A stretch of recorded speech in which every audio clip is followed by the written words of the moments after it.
میں یہ واقعہ ہزاروں دفعہ سنا چکا ہوں، ہر دفعہ ہی ایسے رونے بیٹھ جاتا ہوں کہ پھر میں وہاں نہیں کھڑا ہوتا، پھر میں وہاں ابوا پہنچ جاتا ہوں۔ میں دیکھتا ہوں 6 سال کی عمر میں میرے نبی کو اللہ نے یہاں اتنا بڑا امتحان دیا کہ جنگل میں ماں کو موت دے دی۔ 25 سال کی عمر میں ماں مر گئی، اچانک مر گئی، کوئی بیماری نہیں، کچھ نہیں، جس کو آج ہم ہارٹ اٹیک کہتے ہیں، ہارٹ فیلئر کہتے ہیں۔ اتنا آخری جملہ کہا، کل حی میت و کل جدید بال وقد ولدت طہرا۔ بولا نہیں جا رہا تھا تو بجھتے بجھتے بھڑکتی شمع نے کہا، بیٹا ہر زندہ نے مرنا ہے، ہر جوانی نے ڈھلنا ہے، لگتا ہے تیری ماں کا آخر آ چکا ہے، لیکن میں نے ایک بچہ جنا ہے جو سارے عالم کو پاک کر دے گا۔ اور شمع خاموش ہوگی۔ کس طرح انہیں دفن کیا، میں وہاں کھڑا یہی سوچتا رہا کہ یہاں قبر بنائی کیسے ہوگی۔ تو پتھر ہیں، کوئی لوگ گزرے ہوں گے یا پتھر جوڑ کے۔ جب ایمن نوکرانی ساتھ ہیں، ان کو لے کر نیچے اتری، اونٹنی کے قریب پہنچی تو آپ نے ہاتھ چھڑایا اور پھر بھاگے، پہاڑی پہ چڑھ گئے۔ ایمن پیچھے گئیں تو وہ منظر تھا کہ شاید اس وقت عرش بھی رو رہا ہوگا کہ اللہ کے نبی نے ماں کی قبر کو چمٹایا ہوتا سینے کے ساتھ، قبر پہ ایسے گرے پڑے جیسے۔ اور جب ایمن قریب آئیں تو وہ نوحہ کہہ رہے تھے کہ پتھر بھی پگھل رہے تھے کہ ماں جی آپ کو تو پتا تھا آپ کے سوا میرا کوئی نہ تھا، آپ مجھے چھوڑ کے کیوں چلی گئی، آپ مجھے چھوڑ کے کہاں چلی گئی۔ ایمن نے اٹھانا چاہا، انکار کر دے گا، میں نہیں جاتا، میں نہیں ماں کو چھوڑ کے جاتا۔ کھینچ کے لے گئیں، گھسٹتا ہوا بچہ پہاڑ سے اتارا۔ 2 دن روتے روتے مکے کا سفر ہے، پھر کھانا بھی بند ہو گیا، پینا بھی بند ہو گیا، سوائے زمزم کے چند گھونٹ پانی کے سارا دن نہ کھاتے تھے نہ پیتے تھے، اکیلے بیٹھے رہتے، نہ ماں نہ باپ نہ بھائی نہ بہن۔ اللہ 57 سال کے بعد ماں کی قبر پر پہنچے اور قبر کے سرہانے آ کر بیٹھے، گوڈے اوپر اٹھائے اور ہاتھ یہاں رکھے اور سر گوڈوں میں دے دیے، جیسے چھوٹے بچے رونے کی پوزیشن بناتے ہیں۔ یہ چھوٹی جگہ میں دکھا نہیں سکتا،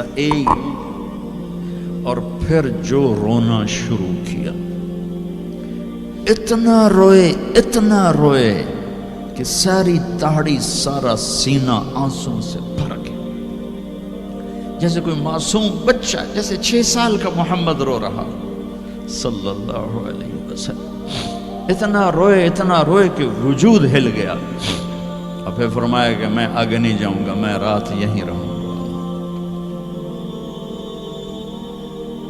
تم کیا جانو رشتے کیا ہوتے ہیں، تمہیں صرف پاؤنڈ گننے آتے ہیں۔ تم سے مراد میں بھی اور سارے بھی ناراض نہ ہو جاؤ، ساری امت کا یہی حال۔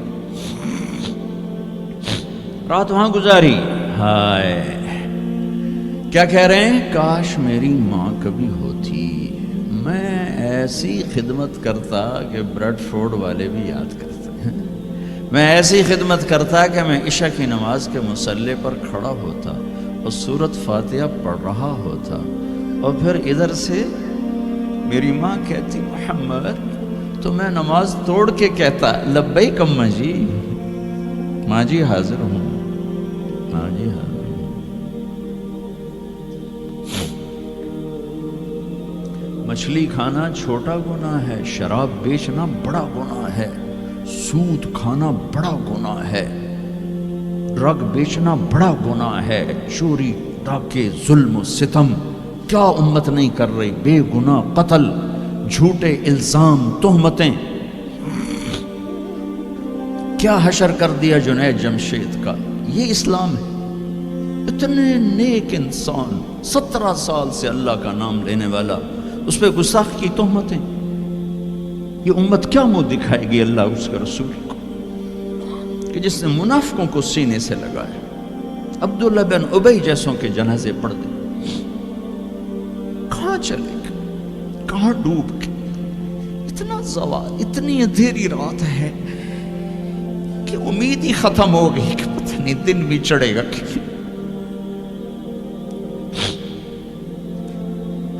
دین کے نام لینے والے جب دین کو ذبح کرنے پہ آ جائیں, ممبر پہ بیٹھنے والے جب نفرتوں کی آگ بھڑکانے لگے, کس سے غلطی نہیں ہوتی. ایک پاک انبیاء کی ذات ہے جن کی زبان پہ اللہ بولتا. باقی طارق جمیلہ روزانہ مجھے 40 سال ہو گئے بیان کرتے ہوئے, میں خطا نہیں کروں گا تو اور کیا کروں گا. مجھ سے پوچھو تو صحیح, میں غلطی سے کہہ گئے ہو, جان بوجھ کے کہہ گئے ہو سکتا میں نے غلطی سے کہہ دیا. اللہ نے توبہ رکھی ہے, کفر کی توبہ. یہ میں درد سے بول رہا ہوں, یہ زوال ہے, زوال, خوفناک زوال ہے. جب ممبر پہ بیٹھنے والے دین سے اتنے دور چلے گئے, عوام کا کیا. طلیحہ نے نبوت کا دعویٰ کیا اور لڑائی کی صحابہ سے. عکاشہ بن محسن جیسے بدری صحابی کو شہید کیا, اتنے بڑے مقام کے صحابی کو شہید کیا. اور حضرت عمر کے زمانے میں توبہ کرنے آیا, آپ نے گلے لگا لیا, توبہ تو سب کفر کے نبوت کے دعوے. میرا اللہ کہتا میں تو ہر بیان میں کہہ رہا ہوں کہ دھرتی گناہوں سے بھر کے ایک دفعہ کہو یا اللہ میری توبہ, تو اللہ کہتا جاؤ سب معاف کیا. یہ میں زوال بتاؤ. آج امت کتنی پستی میں چلی گئی ہے, کس قدر فرقہ واریت نے ایک اجتہا کی شکل اختیار کر لی ہے. ایک دوسرے کو سلام کرنے سے کہ کافر کافر کافر, کتے خنزیر. میرا نبی ایسے بولتا تھا. میں انسان ہوں, بول رہا ہوں, بولتے بولتے کوئی غلط جملہ بول سکتا.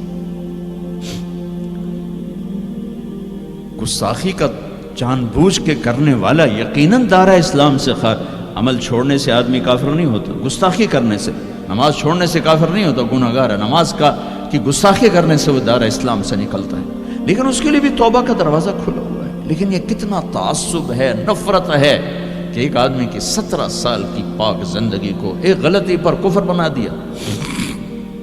یہ گراوٹ ہے, زوال ہے. ہمیں بندر خنزیر بنانے کے لیے فرقہ واریت ہی کافی تھی. اس کملی والے کو دعائیں دو جس نے حسن حسین کو ذبح ہونے دیا. تمہارے لیے ہاتھ اٹھو, میری امت کے ساتھ کیا کرے گا, پوچھ کے ہو. اور وہاں سے جواب آتا ہے ساتھ دوں گا.